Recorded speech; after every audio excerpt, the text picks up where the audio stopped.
नमस्कार, जय माता दी। मैं हूँ आपकी अपनी लाइफ डिज़ाइनर जीतू आचार्य। राशियों का हाल अगर हमें पहले ही पता चल जाए तो क्या हम प्रिकॉशन नहीं ले सकते? ऐसे ही कुछ हाल हम भी आप तक पहुँचाते हैं। नवंबर का महीना कैसा रहने वाला है हर राशि वालों के लिए? बहुत सारी उत्सुकता है ना। हर किसी को कहीं ना कहीं ये क्रेज़ रहता है कि मेरी राशि में ऐसा क्या होने वाला है।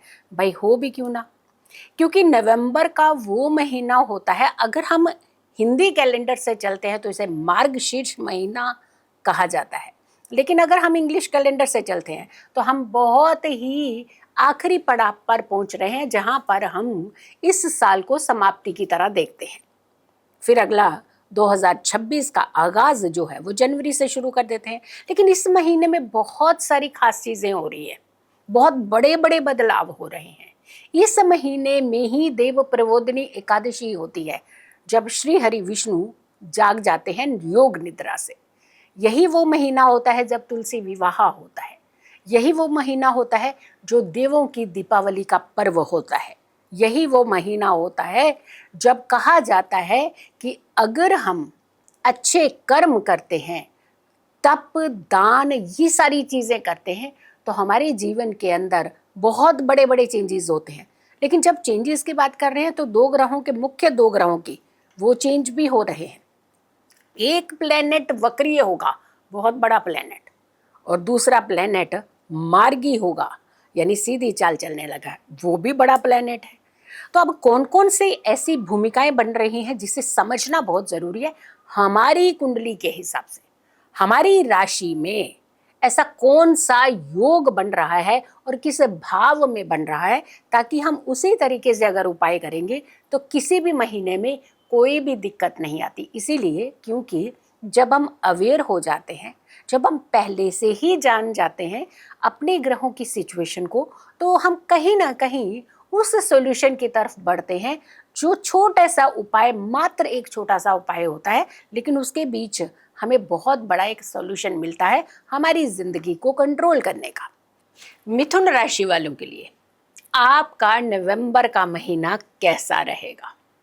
बहुत क्यूरियोसिटी हो रही है कि हमारे लिए नवंबर के महीने में क्या खास है। बदलाव तो बड़े बड़े हैं।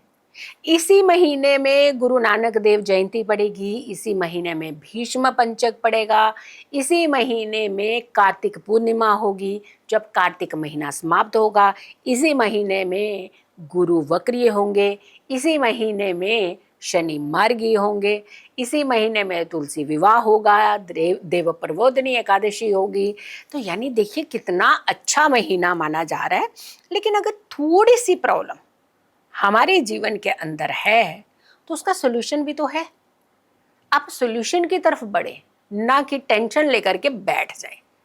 राशिफल आपको सपोर्ट करता है हर दिन अपना कैसे बेहतर बनाए, पूरा महीना अपना कैसे बेहतर बनाए, ये सपोर्ट सिस्टम है आपके लिए।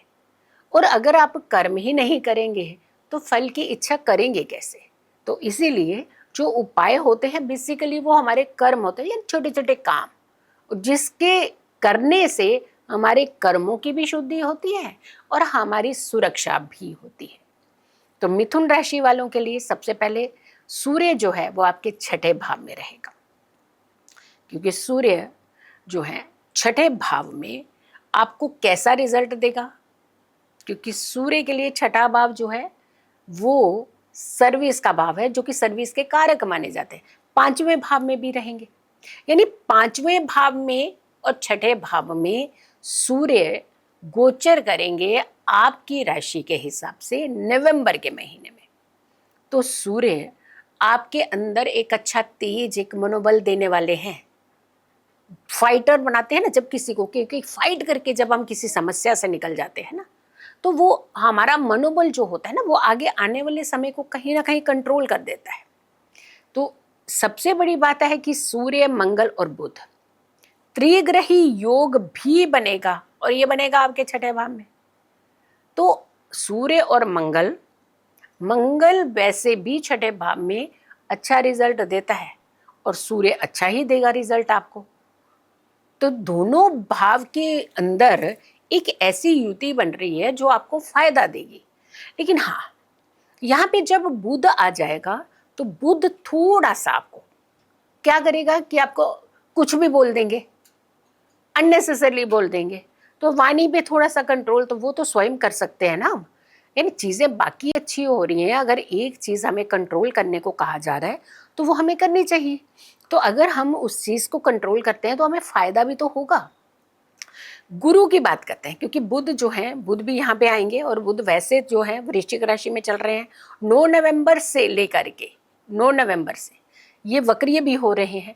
तो इसीलिए हम कह रहे हैं कि आपकी वाणी पे थोड़ा सा ध्यान रखिएगा। और 23 नवंबर तक ये वक्रीय अवस्था में रहेंगे, पूरा नवंबर का महीना है।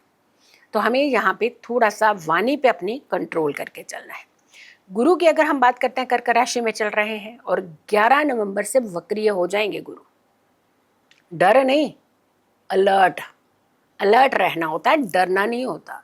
द्वितीय भाव है धन का भाव, धन का कारक अगर वक्रीय होता है तो कहीं ना कहीं हमारे नुकसान ज्यादा कराता है धन के। यानी हो सकता है आप अननेसेसरली खर्च करने लग पड़े, या फिर पैसा रख के कहीं भूल जाएं, अपने वॉलेट का ध्यान ना रखें। तो अब ध्यान नहीं रखेंगे फिर तो कहीं भी कुछ भी हो सकती है ना, दिक्कत घटना तो कभी भी घट सकती है। तो आपको अपने वॉलेट का ध्यान रखना है, अपनी चीज़ों का ध्यान रखना है, अपने आप का ध्यान रखना है, अपनी वाणी का ध्यान रखना है। वैसे अदरवाइज देखा जाए सर्विस पे कोई खतरा नहीं है, लेकिन वाणी संभाल करके रखिएगा। शुक्र की बात करते हैं तो आपकी राशि से 5वें भाव में रहेंगे। अब यहाँ पे क्या करना है, बड़ा घूमने का शौक आएगा आपको। अभी रिसेंटली तो आपने इतना घूम लिया, फिर घूमने जा रहे हैं, परिवार कहेगा आपको फिर, लेकिन मानेंगे नहीं आपको। दोस्तों के साथ हम यहाँ जा रहे हैं, हम वहाँ जा रहे हैं, हम यहाँ। थोड़ा अपने ऊपर फोकस करिएगा, क्योंकि यही समय होता है जब हम कंट्रोल कर सकते हैं। ये उनकी बात हो रही है जो यंगस्टर हैं। पेरेंट्स की कही हुई बात हमें कई बार बुरी लग जाती है, लेकिन थोड़े दिनों बाद हम अकेले बैठ करके जब हम कुछ भुगतते हैं ना, अकेले बैठ करके सोचते हैं अरे पेरेंट्स ने कहा तो सही था, लेकिन अब ईगो इतनी है उनको जाकर के बोलेंगे ही नहीं आप कि आपने सही कहा था। क्योंकि अगर आप बोलेंगे तो फिर वो आगे से रोकेंगे आपको, लेकिन आपकी भलाई के लिए है। ध्यान रखिए, कभी भी पेरेंट्स किसी भी बच्चे का अहित नुकसान नहीं चाहते हैं। तो अगर वो आपको गाइडेंस दे रहे हैं तो वो कहीं ना कहीं एक तजुर्बा है, उन्हें लाइफ का एक एक्सपीरियंस है, इसीलिए वो आपको ये चीज़ें कहते हैं। तो वो नहीं चाहते हमारे बच्चों के साथ कुछ भी ऐसा बीते।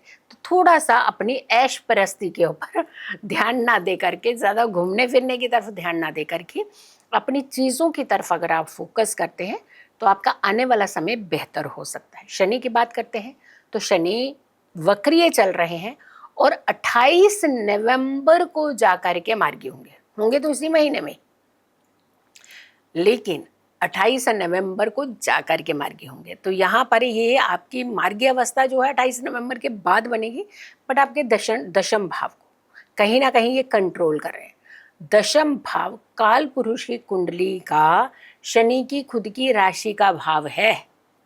तो अपने घर को कौन डिस्टर्ब करता है, तो यानी शनि आपको परेशान नहीं करेंगे। तो ज़्यादा घबराना नहीं है, बट हाँ कुछ चीज़ें कंट्रोल करने की ज़रूरत है। अगर हम राहु की बात करते हैं, राहु कुंभ राशि में चलेंगे, आपकी राशि का 9वां भाव होगा, 9th हाउस में राहु। 9th हाउस में राहु क्या करेगा, कहीं ना कहीं मतभेद हो जाते हैं पिता के साथ। और दूसरा, हम कई बार कुछ धार्मिक मुद्दों को उठा लेते हैं बेवजह। तो हमें किसी के धर्म को नहीं छेड़ना है, और खास करके नवंबर के महीने में ऐसी चीज़ें नहीं करनी है। और ध्यान रखिएगा, अगर आप यहाँ बचेंगे तो बहुत सारी चीज़ों से बच जाएंगे। केतु की बात करते हैं तो सिंह राशि में चल रहे हैं, आपकी राशि सा 3रा भाव होगा। 3रे भाव का केतु जो है, हो सकता है थोड़ा सा आपके काम में रिजल्ट कम करेगा, बट इतना भी कम नहीं करेगा कि आपको कोई निराशा हो। नवंबर के महीने में बस थोड़ी सी अपनी इमोशंस, अपनी फीलिंग्स, अपने थोड़ा सा अपने ऊपर कंट्रोल करना है, अपनी ज़ुबान के ऊपर थोड़ा सा कंट्रोल करना है, लेकिन अपने मिशन को नहीं भूलना है।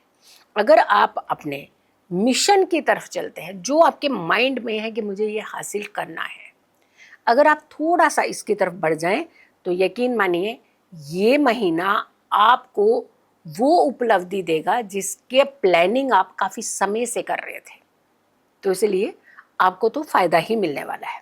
उपाय क्या करना है, 1 तारीख से 5 तारीख तक भीष्म पंचक है, 5 दिन ऐसे अगर सिर्फ इन्हीं 5 दिनों में दीपक प्रज्वलित कर ले तो पूरे कार्तिक का लाभ मिल जाए आपको।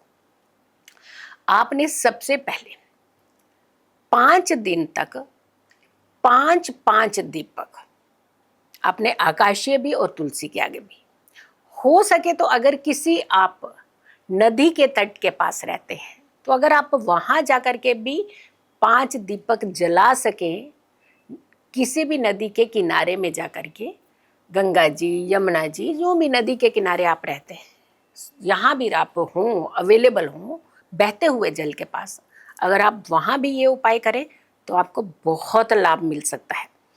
और एक गान कि एक ऐसा उपाय जो पूरे नवंबर को आपके कंट्रोल करे, आपने विष्णु सहस्त्र नाम पाठ ये जरूर करना है। अगर कर सके तो हर गुरुवार को कीजिएगा। हर गुरुवार को एक हल्दी की गांठ केले के पेड़ की जड़ के पास जरूर रख करके आए एवरी थर्सडे। लेकिन ये उपाय आप सुबह के समय ही कीजिएगा, जब भी नहा धो करके पूजा वूजा आप करते हैं उसके बाद जाकर के आप इस उपाय को कर लीजिएगा। आपको पूरा नवंबर बहुत लाभ भी मिलेगा, आप कंट्रोल भी कर पाएंगे। कोई भी सिचुएशन आएगी, कोई भी अवस्था आएगी, उसे आप कंट्रोल कर पाएंगे और आपको गिव अप नहीं करना पड़ेगा। यानी कई बार समस्या आती है तो हम लोग छोड़ देते हैं अपनी हिम्मत को ही। हिम्मत नहीं छोड़ेंगे आप बहुत अच्छे से नवंबर के महीने को कंट्रोल करते हुए आप आगे की तरफ बढ़ेंगे। सो नवंबर का महीना आपके लिए कैसा रहने वाला है हमने आपको बताया। मिथुन राशि वालों के लिए 5 जो दिन है आकाशीय दीपक जरूर जलाइएगा, जुपिटर के उपाय जरूर कीजिएगा ताकि आप अपनी ग्रोथ, अपनी डेवलपमेंट जो है वो कर सके, एक संतुलन जीवन जी सके और आने वाले समय को कहीं ना कहीं कंट्रोल करते हुए बैलेंस कर सके। सो वीडियो को बहुत सारे लोगों को ज़रूर शेयर कीजिएगा। नमस्कार, जय माता दी।